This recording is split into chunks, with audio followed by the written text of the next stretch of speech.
Algo histórico acabou de acontecer no território da Rússia. A Ucrânia atacou forte com seus drones mais uma vez, mas esse ataque é diferente.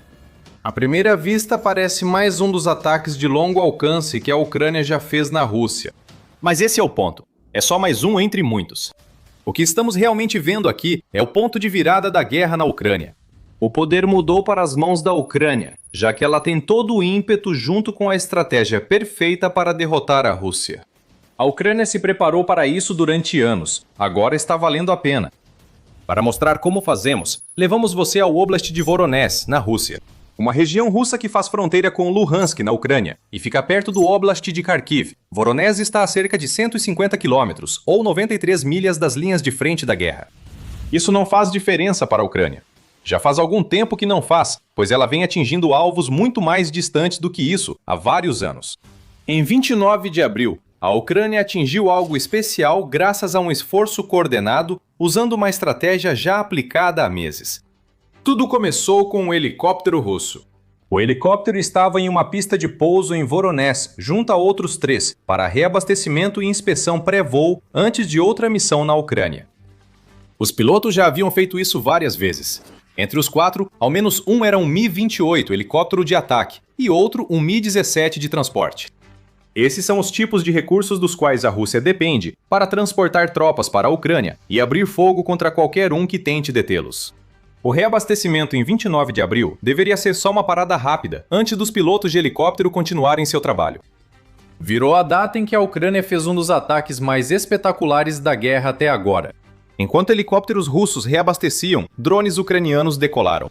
Com câmeras de visão em primeira pessoa, esses drones percorreram 145 quilômetros até Voronezh e atacaram helicópteros estacionados.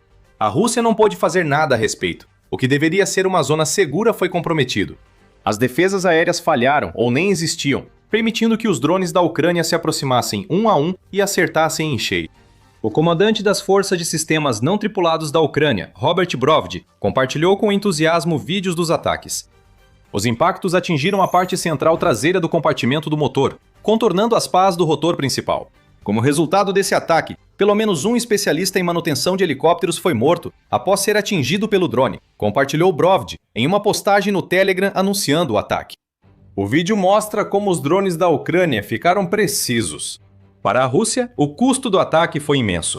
Não foi apenas o técnico que a Rússia perdeu, o que já é bastante prejudicial. A Rússia perde rapidamente especialistas no exército ao enviar dezenas de milhares para morrer na linha de frente, em vez de treiná-los para funções de apoio. Mas os helicópteros farão mais falta à Rússia. Desde então, especula-se que a Ucrânia conseguiu derrubar um Mi-8 junto com os outros helicópteros que mencionamos anteriormente. Esse helicóptero é multifunção, transporta tropas e apoia unidades terrestres com fogo. O abate fez a Rússia perder cerca de 6 milhões de dólares para um drone ucraniano que custou provavelmente menos de 1/10 disso. O Mi-8 derrubado pelos mesmos tipos de drones FPV de longo alcance custou cerca de 3 vezes mais para ser fabricado na Rússia. Some 18 milhões de dólares a 6 milhões de dólares e você chega a um dia de 24 milhões de dólares para a Ucrânia. Na verdade, até mais do que isso. O Mi-17 derrubado pela Ucrânia custava cerca de 32 milhões de dólares, segundo a Aircraft 24. Não se sabe se esse valor é de fabricação para a Rússia ou preço de exportação. Mesmo assumindo metade desse valor para a Rússia produzir o helicóptero, ainda é mais um equipamento caro destruído pelas sanções aéreas da Ucrânia. A essa altura, a Rússia já deveria estar acostumada a esse tipo de perda. Seus helicópteros não têm se saído bem contra a Ucrânia. Helicópteros russos foram destruídos no solo por grupos guerrilheiros ucranianos, como no caso do Mi-28N, abatido em um centro de treinamento no Oblast de Tver em agosto de 2025. Eles também foram derrubados em voo, como em setembro, quando drones ucranianos abateram um Mi-8 no ar, em ataque tão raro que a Rússia não poderia prever. A Rússia já perdeu 352 helicópteros desde o início da invasão de Putin, segundo o Ministério das Finanças da Ucrânia. Desta vez, algo mudou. Agora vemos as coisas mudarem a favor da Ucrânia, pois o ponto de virada foi alcançado. Antes de entrarmos nisso, vale destacar o nível impressionante de coordenação que permitiu à Ucrânia realizar esse ataque mais recente. Esse ataque não foi isolado, nem feito só por uma unidade ucraniana. Isso exigiu planejamento.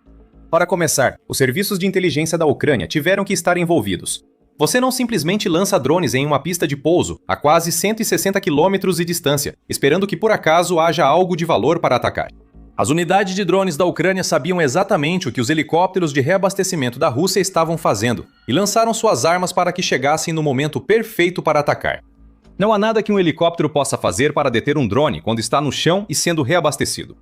A Ucrânia sabia o que ia fazer com bastante antecedência. No momento certo, a Ucrânia lançou sua operação sem fazer nada pela metade. 3 de suas unidades estiveram envolvidas no ataque a Voronezh, incluindo a 429ª Brigada Separada, que ficou conhecida como Brigada Aquiles na Ucrânia, a 43ª Brigada de Artilharia Separada. A unidade alfa do Serviço de Segurança da Ucrânia costuma estar por trás dos ataques de drones mais impressionantes do país. Está claro que a unidade alfa foi responsável pelos ataques com drones. Quanto às outras 2 unidades, é difícil dizer. Brovd revelou que participaram, mas não disse como. Isso é inteligente. Por que contar à Rússia como a Ucrânia está realizando seus ataques com drones? Os capangas de Putin não precisam de nenhuma pista sobre como poderiam evitar que outro ataque como esse aconteça no futuro. Mas agora, a coordenação da Ucrânia não preocupa Putin. Nem a perda dos helicópteros, nem a degradação das forças armadas e o custo financeiro vão assustar o presidente da Rússia. O verdadeiro problema de Putin agora é o que esse último ataque representa. A Ucrânia não teve sorte em Voronezh. Ela realizou um ataque tornado possível pela destruição sistemática do que protegia a Rússia de drones e armas de longo alcance da Ucrânia, desde o início da guerra. Isso muda tudo. E aliás, se esse é o tipo de análise que você quer ver mais, não se esqueça de se inscrever no The Military Show. A gente analisa tudo assim toda semana. O que a Ucrânia alcançou em 29 de abril e grande parte do que faz contra a Rússia hoje só foi possível devido a uma campanha contínua para degradar as defesas aéreas russas. Já começam a surgir evidências de que a campanha funcionou. A Rússia nunca protegeu seu espaço aéreo tão bem quanto queria. Simplesmente não é possível proteger tudo. A Rússia é o maior país do mundo, com uma área total de 17 milhões de quilômetros quadrados, ou cerca de 6,5 milhas quadradas. Mesmo que fabricasse apenas sistemas de defesa aérea, a Rússia não conseguiria proteger todo o seu território. Ao enviar muitos sistemas de defesa aérea para a Ucrânia ocupada para se proteger de ataques na retaguarda, chega-se ao inevitável. As defesas aéreas russas já estavam sobrecarregadas. A Ucrânia vem agravando tanto esse problema que a Rússia já não tem sistemas para proteger alguns de seus principais alvos. O ataque a Voronezh é só um dos vários que a Ucrânia faz em toda a Rússia e territórios ocupados. Basta olhar para os dias anteriores à criação deste vídeo para ver outros exemplos. No dia 1º de maio saiu a notícia de que drones ucranianos conseguiram atingir um aeródromo que fica a mais de 1.700 km, ou pouco mais de 1.050 milhas das linhas de frente. A base aérea de Chagol, em Chelyabinsk, foi atingida por drones que acertaram 2 caças ultramodernos Su-57 da Rússia, além de um Su-34 e outra aeronave que ainda não foi especificada. Esse foi um dos ataques mais profundos feitos pela Ucrânia, custando à Rússia alguns de seus melhores caças e até 250 milhões de dólares. No mesmo dia, o Le Monde informou que os drones da Ucrânia também conseguiram atingir uma grande refinaria de petróleo em Perm, que fica a 1.500 quilômetros, ou cerca de 930 milhas da Ucrânia. Esse ataque integra outra campanha da Ucrânia para impedir que a Rússia lucre com seu petróleo bruto e derivados refinados. Tudo isso está ligado à degradação da máquina de guerra de Putin. E isso acontece quando você combina ataques contra ativos que custam dinheiro para a Rússia produzir e ataques contra as fontes financeiras que permitiriam à Rússia produzir mais. Em 3 de maio, o governador da região de Leningrado, Alexander Drozdenko, informou que a Ucrânia lançou outro ataque de drone ao terminal de petróleo russo em Primorsk, no Mar Báltico. A Rússia diz ter abatido 60 drones que visavam o terminal de exportação, capaz de processar até 1 milhão de barris diários, segundo a Al Jazeera. A Ucrânia afirmou ter atingido instalações, um navio de guerra, barco de patrulha e petroleiro da Frota Fantasma. Primorsk tem sido um alvo recorrente da Ucrânia durante grande parte de abril e agora em maio. O mesmo pode ser dito sobre Tuapsa. Em 1º de maio, drones ucranianos atacaram a refinaria de Tuapsa, na região de Krasnodar, na Rússia. Este foi o 4º ataque em cerca de um mês. Esse tipo de repetição não deveria estar acontecendo. Apesar do erro da Rússia em não proteger suas instalações petrolíferas, um ataque bem-sucedido da Ucrânia já deveria forçar Putin a reforçar as defesas aéreas, mas isso não ocorre. A Ucrânia cria corredores aéreos seguros para enviar drones ao interior da Rússia, atacando em várias regiões. O maior problema de Putin é que esses corredores seguem abertos após os ataques. Eles seguem abertos para uso repetido pela Ucrânia. Quando drones ucranianos chegam a lugares como Primorsk e Tuapsa, onde já atacaram, percebem que a Rússia não instalou novas defesas aéreas. Lembre-se, todos os ataques de drones ucranianos citados ocorreram em 3 dias. O ataque aos helicópteros russos em Voronezh ocorreu pouco antes. O que estamos vendo aqui é um claro sinal de fraqueza russa, que está permitindo à Ucrânia conquistar uma enorme vantagem na guerra. Por anos, Putin conseguiu proteger a maioria dos ativos mais valiosos da Rússia, principalmente porque a Ucrânia não tinha as capacidades de longo alcance necessárias para atacá-los com força.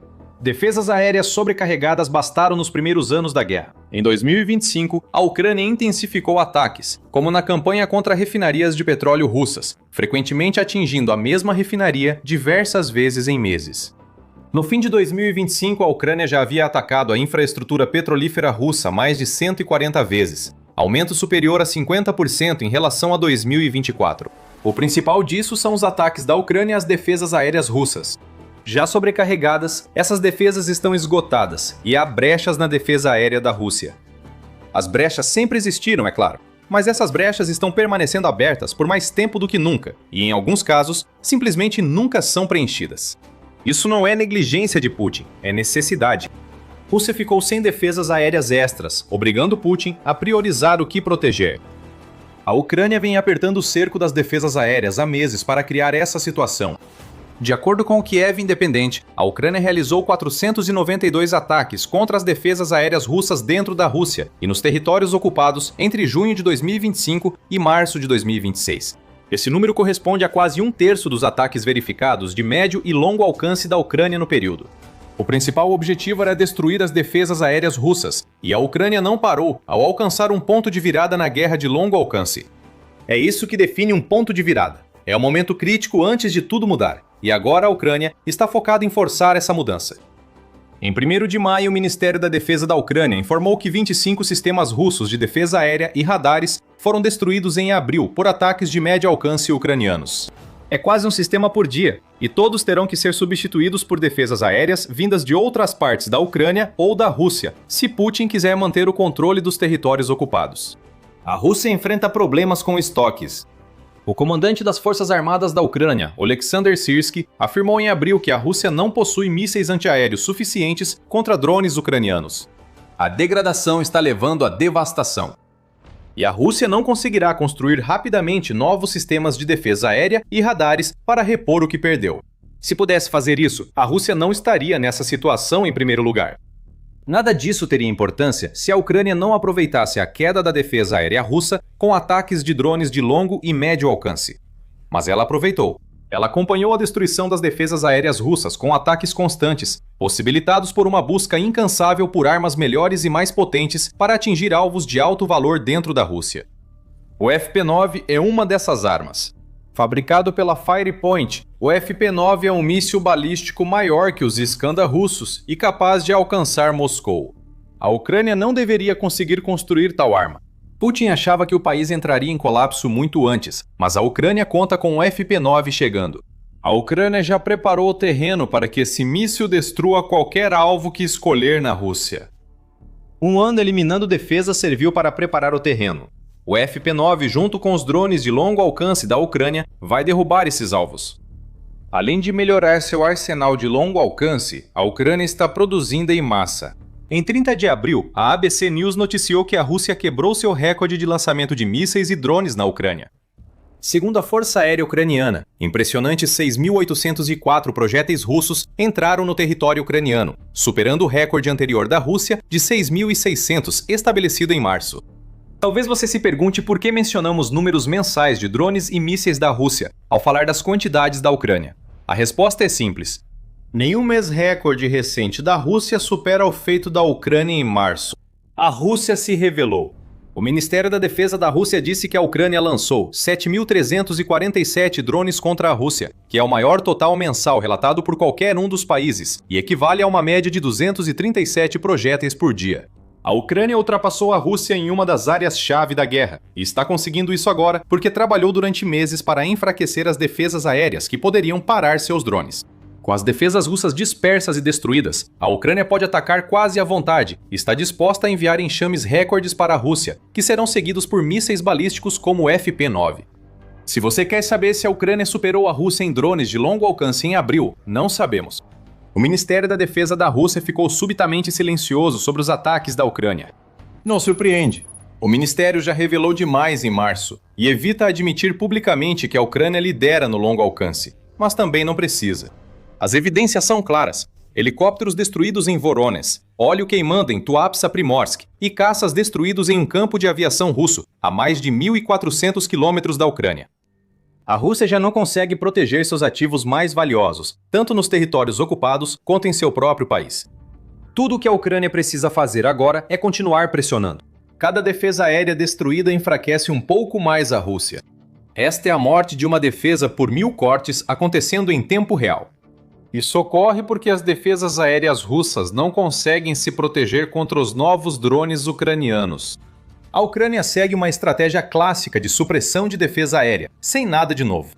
Só que isso levou anos para ser implementado, porque a Ucrânia teve que construir as armas de que precisava para fazer isso acontecer enquanto era bombardeada pela Rússia. Agora a Ucrânia tem essas armas. Ela não precisa mais pedir permissão nem se preocupar com alvos russos fora de alcance.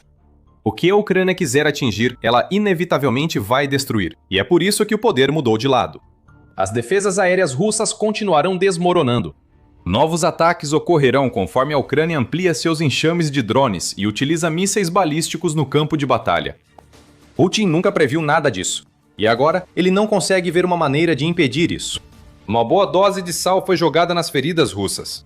À medida que a Ucrânia se torna mais eficaz em ataques de longo alcance do que nunca, também encontrou uma maneira de tornar uma das armas mais importantes do arsenal russo praticamente inútil. Bombas planadoras são neutralizadas e viram sucata inútil na Ucrânia. Outra grande mudança está acontecendo, e você pode saber mais assistindo ao nosso vídeo. E se você gostou deste vídeo, lembre-se de se inscrever no The Military Show para acompanhar os últimos desdobramentos da guerra na Ucrânia. E obrigado, como sempre, por assistir. O vídeo foi localizado, distribuído e monetizado pela Linguana, usando dublagem por IA, que mantém a personalidade, emoção e energia dos criadores. A Linguana converte conteúdos comprovados em mais de 40 idiomas e os distribui em diversas plataformas, ampliando o alcance global e a receita dos criadores. Seu diferencial é a escala. A Linguana faz parceria com mais de 1000 criadores de destaque e distribui vídeos localizados no YouTube, Facebook, Instagram, TikTok, MSN, Spotify, Dailymotion e outros. Isso mostra que o conteúdo comprovado dos criadores alcança novos públicos e gera receita extra para criadores e plataformas. Para os criadores, a Linguana cuida de tudo do início ao fim, sem custo e sem esforço. Nada muda na forma como você cria.